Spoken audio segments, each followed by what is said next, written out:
When Decal walks into a room, there is two elephants. One be the topic, and the second. Well, ladies, you know what it is. You're listening to Decal, and this is the E.I.T.H.R podcast. So, let's start with the E.I.T.H.R.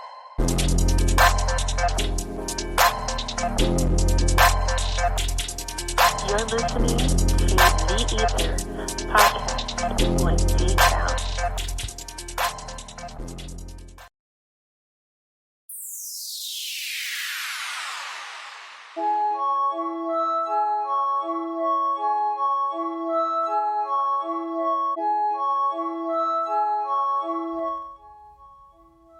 What up, ladies and gentlemen? It's your boy Decal here of the E.I.T.H.R podcast from the GNS HQ here in Northern California. Welcome to episode number 117.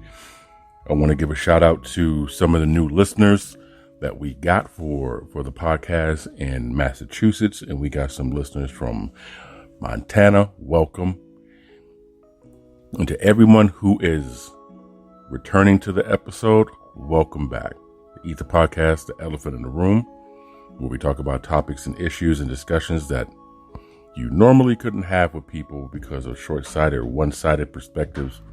We don't attempt to change how you see things other than to be open-minded and see it from a different perspective. One of the gifts and the curses of this podcast is it kind of models my own way of thinking after, living life a little bit. We play devil's advocate. So you may not agree, but at least you'll have a better understanding with what you're disagreeing with. And even in today's world, with all this information at our fingertips, majority of us tend to agree with whatever it is that we like, whatever it is that sounds similar to what I see fit. And I'm the kind of person, I'm going to look at everything and try to see it from different angles, man, because I don't always have all the right answers. And there's a bunch of people in the world who think that they have all the answers, and anything that goes against what they believe is inaccurate. So we look at it from different perspectives, and it's a great way to have conversations with people because you learn things. You can't learn if everyone thinks just like you. So we like to do this thing called shout outs, where I give shout out to certain people in the world, whether it's someone I know, people I don't know, things that I've read about, whatever the case may possibly be. And we do something called inspirational, motivational, where we like to give words of encouragement on the podcast, because Lord knows in today's world you kind of need to have a little bit of encouragement going on. So we're going to do that. Shout out I want to give is to everyone on the project for the movie clip that we're going to be working on. I can't give enough credit to those individuals because, a lot of these people are doing something that's out of their comfort zone. So I just want to make sure that I give credit where credit is due, right? Because they're doing something different. And we live in a world where counterfeit is seen as authentic. And when you see something that's authentic, you believe it's counterfeit. So the world's kind of backwards.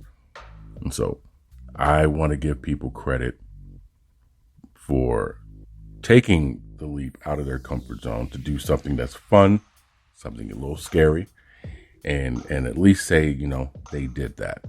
All right. So that's my shout out for today. And then for words of encouragement or inspirational, motivational, listen, you got people who love you for being you.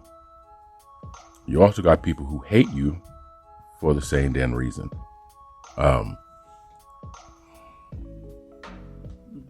Be genuine, man.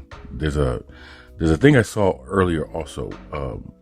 It was from Jim Carrey. I don't know if he actually said it, but it was a meme that I saw regarding Jim Carrey. And it says, depression is when your avatar is telling you it's tired of pretending to be the person you're trying to be. So the truth will always set you free, but at first it's going to piss you off. And that comes from you being who you are, in my opinion, right? And there's so many cats out there who are trying to live up to the expectations of what they think they should be like, because this is what the world they see. And in all genuality, man, just be who you are, right? There's people who love you for who you are, and there's people who hate you for who you are. You ain't going to please 100% of the population, so just please those that matter. And as long as what you're doing is on the up and up, and it doesn't hurt anybody, and it's for the betterment of everyone, and people can benefit from it, and people can learn from it, shit, keep doing you. Simple as that. So today's episode of the podcast, what we're going to do is we're going to get into this thing they got going in New York. If you haven't heard about it, you're about to. We're also going to talk about one of my pet peeves that people do, and it pisses me off. And these same people who do this particular pet peeve also tend to want to be the victim when something happens to them. Then we're going to talk about this line that people cross just for attention. So we're going to talk about those three issues today's podcast. Follow us on social media, Instagram and Twitter at the E.I.T.H.R, E.I.T.H.R. Free subscription to the GNSETV.com, which is our own TV channel. Go ahead and subscribe to that. Greatly appreciate it. And if you have anything you want to say, you can follow us on the Spreaker app. You can chat with me, or 916-282-9372. Give some suggestions of what you want to talk about. The Eat the Podcast will be right back. Most t-shirts are simply cool to look at and or look in. Well, so are ours. But ours also aim to send a message. They aim to put a name on obstacles that once stood in your way and aren't there anymore. Struggles that you turned into successes and crushed. You made it look easy. Shop at mile.today. Mile.today. www.mile.today. A GNS collection.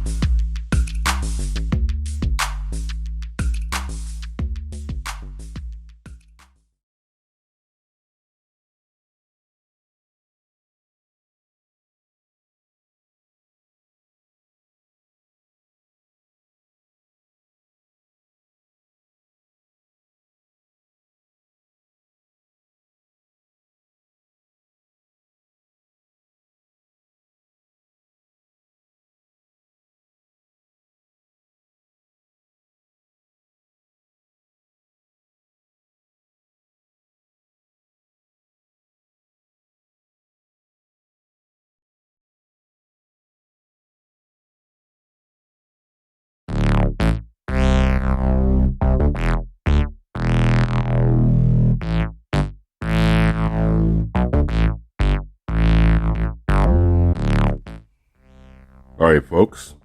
So we're going to get right into this thing.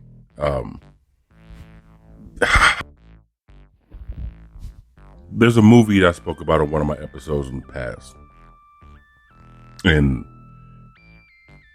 it was called Lions for Lambs. If you remember one of my episodes talking about that film.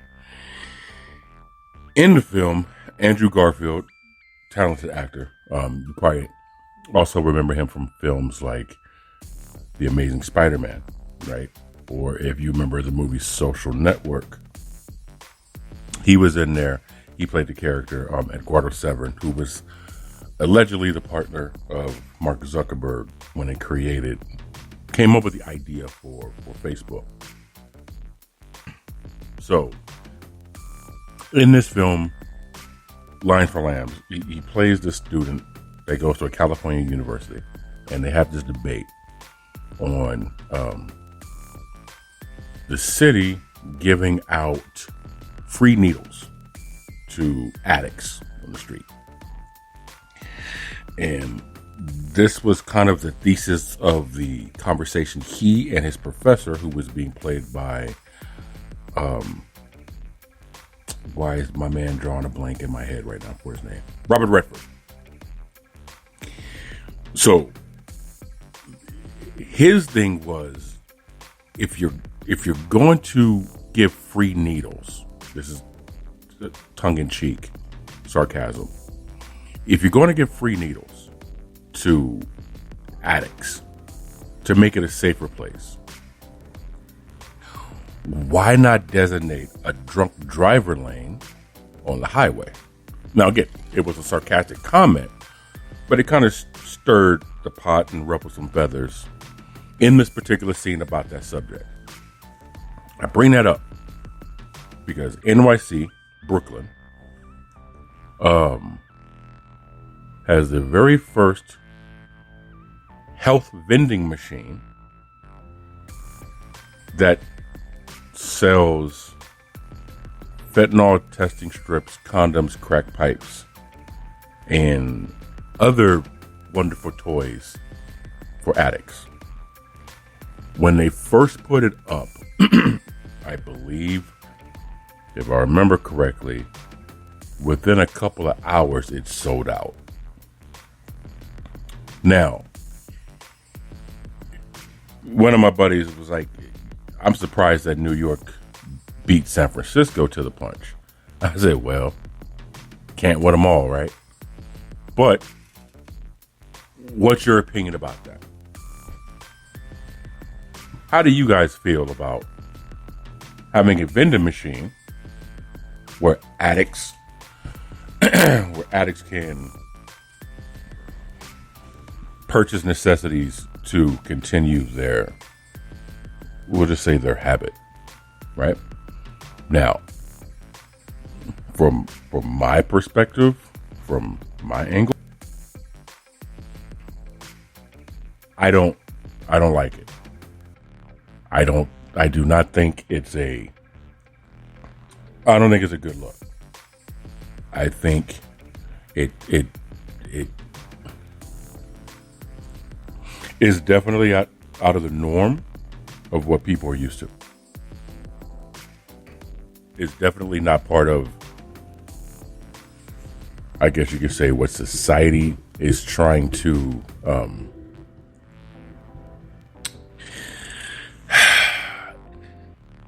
it's not kosher, right? It's not appropriate.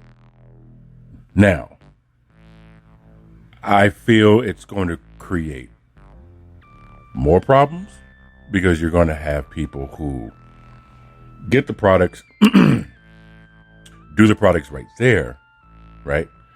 And then you're going to have, a bunch of addicts doing the dope fiend lane in areas and neighborhoods that don't have that problem. You might start having people migrate to those communities that these vending machines are at, if they're not already in those communities, creating another problem. That's me. So I'm not necessarily for this move. Now, flip side of that.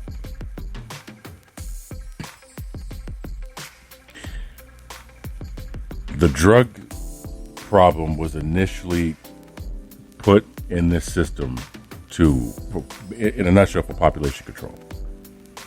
It was put in communities to destroy people, to cripple people, to dwindle numbers so you have more upper control over. The problem is that shit flipped.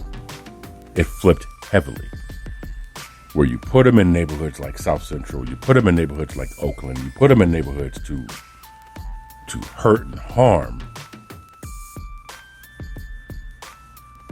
Well, the inner entrepreneurial spirit of some of the people that in those communities turned around and became street pharmaceuticals versus corporate pharmaceuticals, and they were able to make money off of that. So then, in my opinion, the powers that be said, we're the only ones who are allowed to sell drugs to people. Since we can't make a profit off of this, we're going to create a war on drugs. That war was lost by the U.S. government because they wasn't anticipating cocaine, crack, heroin, fentanyl, all these other drugs to migrate into the gated communities. They wanted to keep them in the communities that were gated. Shit didn't work that way. So once it started showing up in neighborhoods that were viewed as good, clean, and pure, and started having overdoses and crime in those neighborhoods, now it's becoming a medical issue, which it should have always been a medical issue, right? Most people take drugs for the same reason why people drink. Alcohol is a drug. It's just a legal drug, right? You drink to celebrate. You drink because you're depressed. You drink because there's nothing else to do on a Tuesday and you're in the middle of Iowa. Like, what do you do? Nothing. So you turn up, right? Well, that becomes your vice. And in some cases, that becomes your addiction. So a lot of people can't function without their vices. They can't function without their addiction. Most people live in a life where obviously they're not happy about the situation. So what they do is they escape it. They do things to escape the life that they're in for a better life. The drugs gives them a better life. Now, when your high comes down, your problems got worse because you're in a lesser state to deal with them. So you go right back to that vice, and there you begin to develop a habit or an addiction. No different than people who drink. It's just more socially acceptable to drink than it is to slam, right? So it's now a problem in the health community.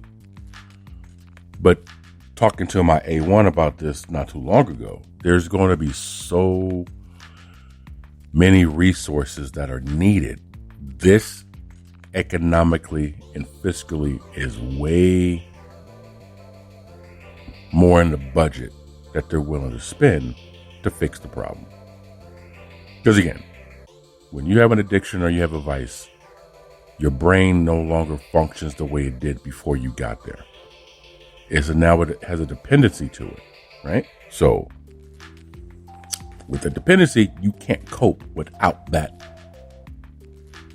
assistance. You can't think.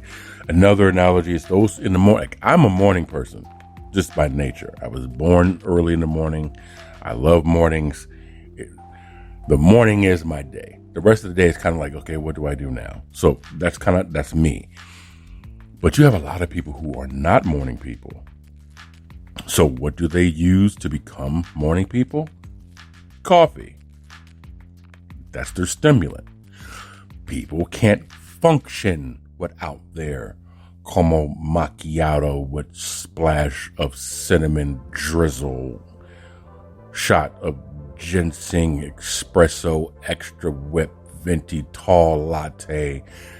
You get the point, right? You got people who will spend $4 to $9 on a drink en route to work because they can't function without it. You gotta have your morning stimulant. It's a very similar comparison. It's not as extreme as a drug, but what are you like when you try to kick your coffee addiction? You're probably a bastard to people. You're probably snappy turtle. You're probably grumpy pants because you don't have your coffee, right? Okay. Same thing with an addict when they don't have their heroin. Again, it's not as extreme, but you get the point. Sharp people will. Everybody else is going to argue about it. So mentally, you're not functioning like, quote unquote, the rest of the normal world, quote unquote. So this way, you also cut down on the potential of theft and crime because now it's easily accessible for people to go there. You don't have to worry about things getting stolen, people, getting robbed. Those things are still going to happen, but they're probably not going to happen as high of a clip if I can go get it, right? The kid doesn't have to sneak into the cookie jar when you put the cookie jar on the table at their height where they can get it whenever they want to. The theory is it's going to be safer. It's going to be more of a controlled environment. You're now giving them what they need to function without the necessary rigors of being arrested or sneaking and having to go to different channels and different alleys to be able to cop this. Again, I'm not for this idea, but I understand the logic behind it, right? There was a woman who I was reading the article on this, and she basically was saying, kind of giving like a Yelp review, if you will, on one of the crack pipes. And she was like, listen, I don't do this every day, right? I got children, I got grandchildren, but the pipes, this particular pipe, it gets hot too quickly and it kind of burns your lip. But if they go with this type of material with the pipe, it gets hot, but not to the point where you're not able to use it. And And I'm kind of reading like, okay, so she's basically 4 out of 5 stars, right? And she's like, listen, I want to get high. I don't want to die. I get what she's saying, and that's her upper. That kind of gets her going, right? And she's a recreational crack smoker. Don't shake your head, people. Okay, I'm trying not to judge here. I'm trying to understand. That's probably the word that I truly mean. I'm trying to understand. So you have those who they do it whenever they need to. It's I only do it, once, twice, 3 times a month. That's it. But it's my upper. It's my go-to. It's my energy drink, right? Me and the stripper, we talk about this all the time. I do 5-hour energy drinks. Do I do them all the time? No. Do I do them a lot? Yes. Were there days when I can go without it? Of course it is, because I don't have an addictive personality like that. But there are days where I take my 5-hour energy drink, and then a few minutes later, I got my hydration water, and I put some electrolyte water flavor in it with some caffeine. And so jokingly, we call it crack house. She's like, did you have your crack house today? And I'm like, yeah, I have my crack house. Or I'm drinking my crack house right now because it's my energy drink plus my energy drink. And so I get it. And I notice on some days when I do that, my thought process is a little bit more upbeat. I have more ideas. I create different things. I see things from a different perspective. And that's what energy drinks that you can get from 7-Eleven, you can get from Walmart, you can get from Safeway. I get it. Because I make the correlation, I can make the relation to, okay, I see what they're doing. Again, I don't agree with it, but I understand why they're going about. Now listen, for the upteen time, I don't agree with it. However, if this proves to be more beneficial than detrimental, then they weren't wrong. Then you're going to start seeing this pop up in more places. Now, here's what you're going to get.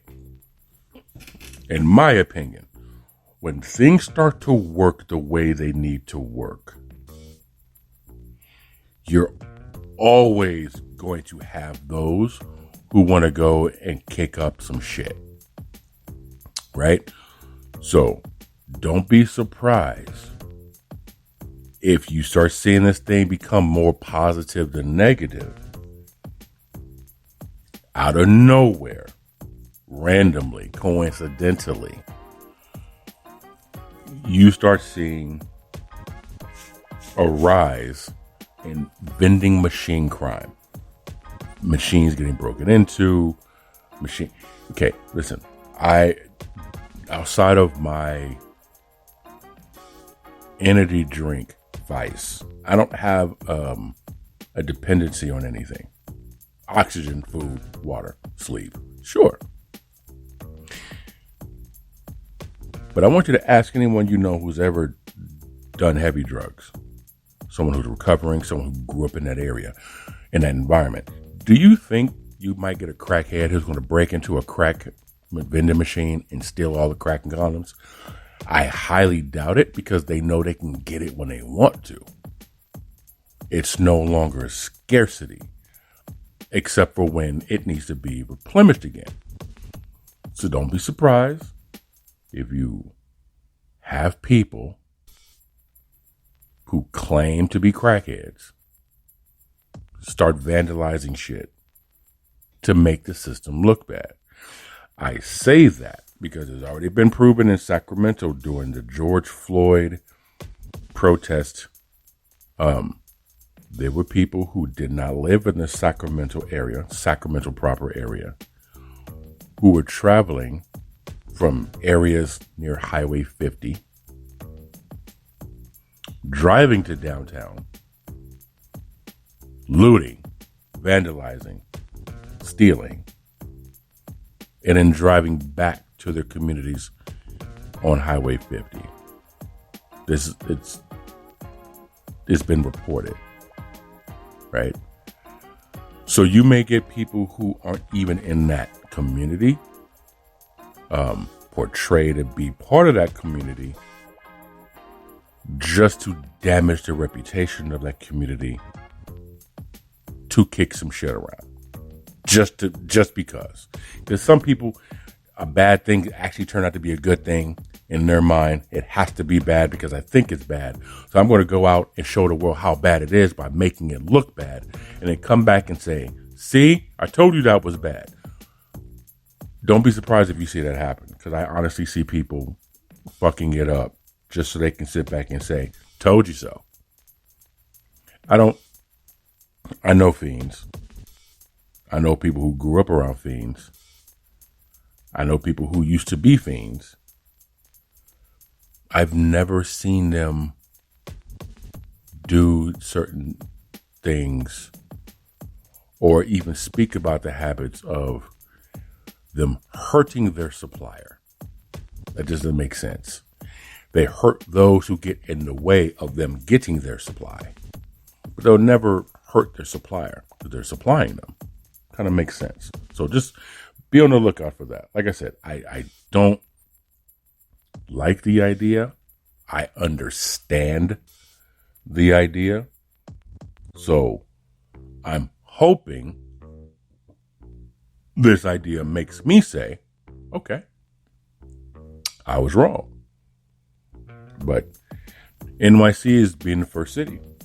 So we're going to see how that turns out. What say you guys, though? Do you think it's a good idea? Do you agree with that? Or, nah? Because there's been states who legalize all kinds of drugs as well. What say you guys?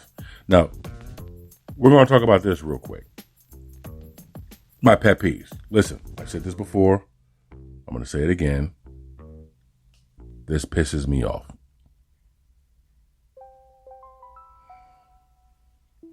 You bastards on bicycles. I'm beginning to grow a dislike for you guys as the day goes on. You got your own bike lane. Listen, I'm old enough to remember where bikes were not allowed on the street. You had to ride on the sidewalk because you were considered a pedestrian. Now in a world where they're giving you your own lane, and I understand it's your lane. Here's where my logic for my generation and the way I was raised and how I think come into play. You're on a residential street. Matter of fact, you're in an industrial area. There's businesses. You're by a freeway. The whole shebang. It's basically considered a highway because there's two lanes going in each direction. Why do you merge into a lane? No, hold on. Why do you merge into a lane where cars are and stop at the red light where the cars are? Everyone knows the lane on the right is for the slower traffic. And as you go left, it's for faster traffic. Why do people on bikes go in the left lane? Not the turning lane. The one that's turning left. But they get in the lane right next to that with their bicycle at a red light. I'm like, bruh, get your funky ass on the sidewalk. Use the crosswalk. What? Why are you making cars wait for you in the faster lane on the street? Shouldn't you be out of the way of the cars that are trying to drive? Shouldn't you be on the right hand side of the right lane, typically where the bike lane would be? So you're in between those cars and in between the driver side of the cars that are parked. Or take your funky ass on the sidewalk, especially if there's nobody walking. If there isn't a designated bike lane for you, I don't get it.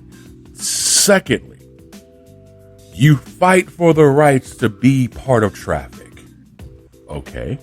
Share the road. Okay. Look out for, I got you, coach. Why is it when the light turns red for you and crossing traffic has a green light, why do you continue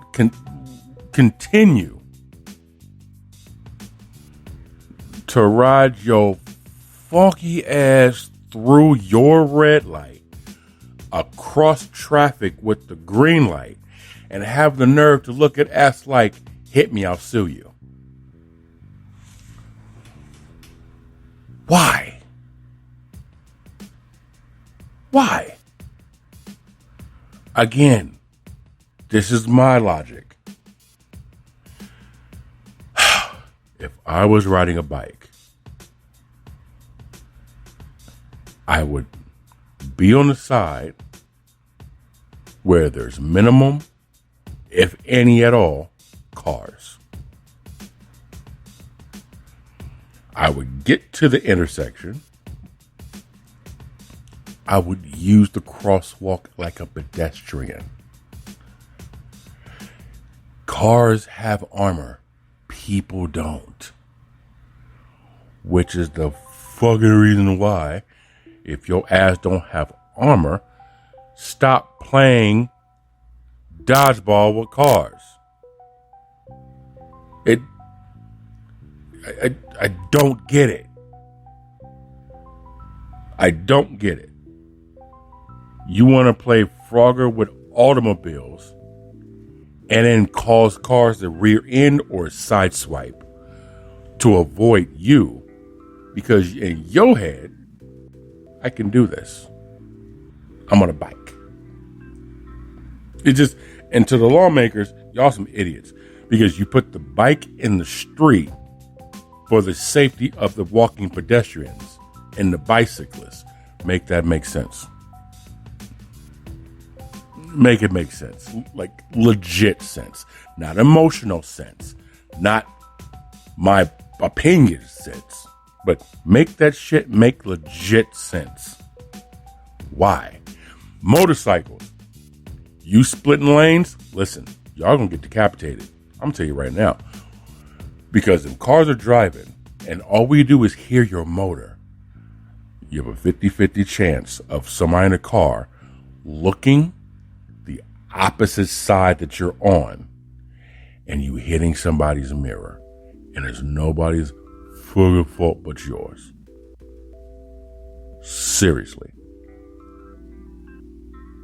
You're putting too much onus on the person in the vehicle to not only watch out for people already on the road.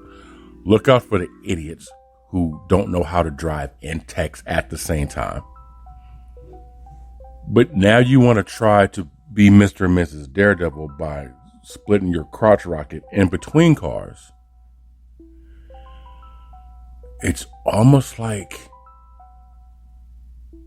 the people who control the traffic laws want this to be like one big clusterfest and kind of just throw craps at the wall to see, you know, what's the chance of somebody getting into an accident so we can raise the premium. That's my opinion. That's how I see it. But yeah, you guys on bikes, man, y'all weird. Like you want to be part of traffic, but you don't want to follow any of the traffic rules. And then when traffic starts to traffic, you want to sit back and throw everybody, well, I'm on a bike. Play stupid games, win stupid prizes. And there's a lot of people out there who's going to be taking home the trophy if you don't watch your ass, man. That's just me. That's just me. Last thing I want to talk about before I get off the podcast today.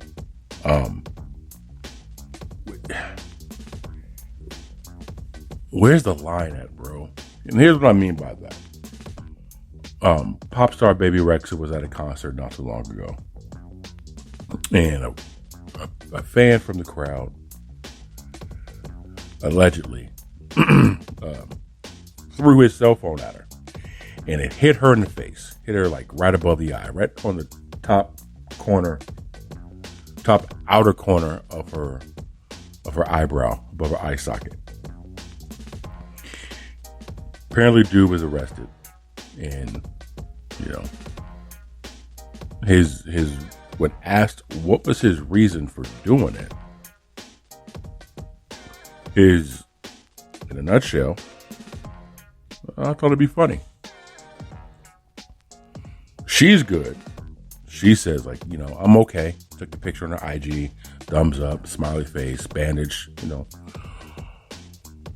But it's like, have we crossed this line long ago and we're just now showing it on video? Or are we beginning to cross that line now? Because to me, that's a bad look. It's kind of like the last episode, the podcast episode 116, when I was like, when people want to, you know, when they want to bip your car because it's, you know, it's an Oakland thing to do, it's a Frisco thing to do, you're going to create people not to go to your area. You're going to create them not to go to the town. You're going to create them not to go to the city. Entertainers are not going to want to go there because they don't want to deal with that hassle. Because now they got to spend more money on this, that, and the other to make sure that they're protected and they're covered, which is going to cause the price to go up for them to be paid, which is going to cost the price for you to have to pay to go see it, which is going to cause it's going to inflate everything just for a momentary of, look what I can do. So when you get people like dude who, it kind of goes back to when the guy got on stage and grabbed Jay-Z when he was walking off. It kind of goes along with the dude who got on stage and, you know, and rushed Dave Chappelle. It's, you got people who throw it. At what point do we sit back and say, okay, enough's enough? Is it something that venues need to start doing? Is it something that the celebrities need to start implementing? Is it something that the crowd needs to start policing? Which is it? Right?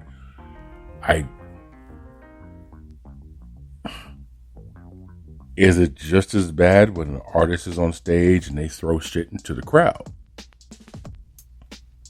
Is it a two-way street? Is it when you buy your ticket, common sense, you know, you are not, it's just certain mannerisms and behaviors you should just know to and not to do. Do we have to go back and let people know, hey, when you purchase this ticket, that does not give you permission to throw shit at the artist because you think it's funny. I don't care if it's an artist you don't like and your girl made you go to the concert.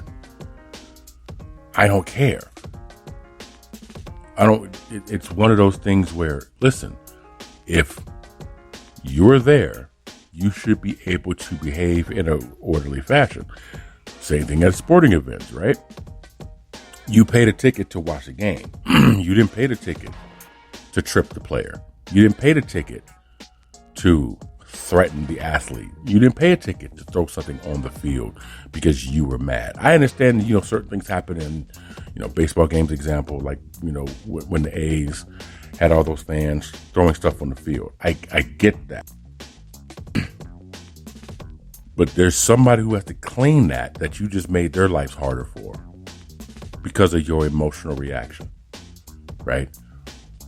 What was the one player in the NBA, was it the Phoenix Suns owner, and Nikola Jokic had words, and it's the one fan who threatened Chris Paul's family in the crowd, right? It's fans to fans. Okay, I get it. You're in the crowd. It's part of the. Listen, man, come with the territory. But when you do and say things to the athletes in the midst of the game, just because you kind of amped up on vodka and Mountain Dew, you have this entitlement, this feeling of, I can do what I want because I paid $30,000 for this ticket. It sends a bad message, right? Because then other people are going to want to emulate. And in today's world, because things go viral so quickly, you now going to have people who are going to want to create this competition. Well, I can one up that person, right? Someone throws something on the stage.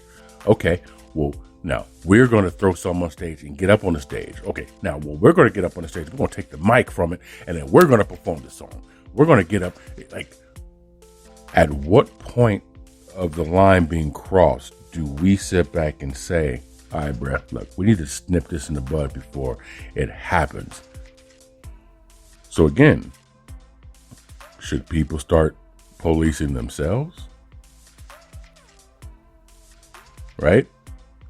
Which, that can be an interesting situation, because in Sacramento not too long ago, there was a veteran who was, taking a stroll down the road in his wheelchair, and there was a car parked and blaring their music in the neighborhood. And again, I wasn't there. I read the article where allegedly the dude in the wheelchair, the veteran, told the guy in the car to turn his music down. Words were exchanged. Car drove off. Apparently, car comes back. Shots were exchanged. Man in the wheelchair was hit, and I believe, unfortunately, he died.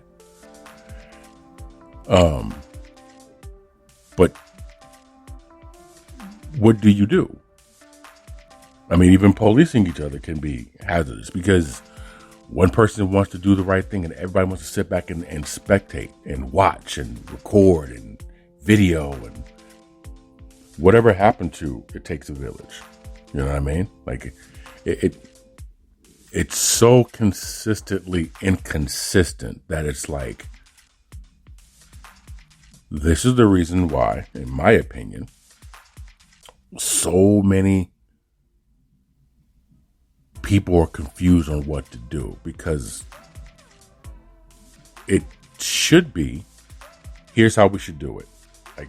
Like, everybody should have like their own uniform way.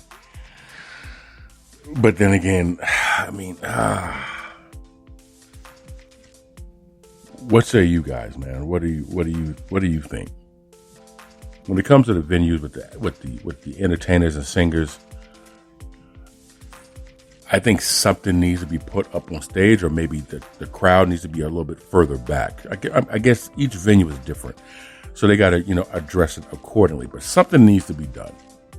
Like basketball, I don't know. Maybe like the WWE, right? They have like that wall around the crowd, so there's that walking space around the ring where the wrestlers can come out the ring and they can walk to the crowd. Maybe NBA need to do that similarly to arena football. Maybe that should happen. Maybe they should put like a table or something. Maybe have security or someone. I don't know. Same thing with the concerts, man. Is there security down in that little section between the crowd and the stage? Again, I know it depends on the venue, but should there be somebody there? Right? Should there be? If so, how many? I think the line's just been crossed, man. Like, too many people want their 15 seconds of fame. And then everybody wants to compete for that. It's I don't know, man. I just hate reading stuff like that where people do the dumbest shit in the world and it hurts everybody else. To be young, to be, Mr. or Mrs. IDGAF, I get it. I understand it. But I feel like there's gotta be a line, man, where you have to sit back and say, okay, by doing this, is it going to ruin for the rest? Versus, all right, guys, this is part of the routine. This is going to be this is what's going to happen. This is going to be the drill. Expect it, right? Take a deep breath. Okay, here's our chance. Let's do it. What do you guys say? What's your opinion? What's your take? Has the line been crossed? Or are we still crossing it? What should be done as precautions to make sure that the entertainer is protected, especially from asshats who are just doing shit just to be doing it, It's your boy Decal with the E.I.T.H.R podcast, episode number 117. Social media, the E.I.T.H.R, THEEITHR. Shout out to Mile. Guys, make sure you go get your gear. Mile.today, inspirational clothing line. GNSETV.com. Subscribe. 916-282-9372 is your boy Decal, the E.I.T.H.R podcast. See you next time.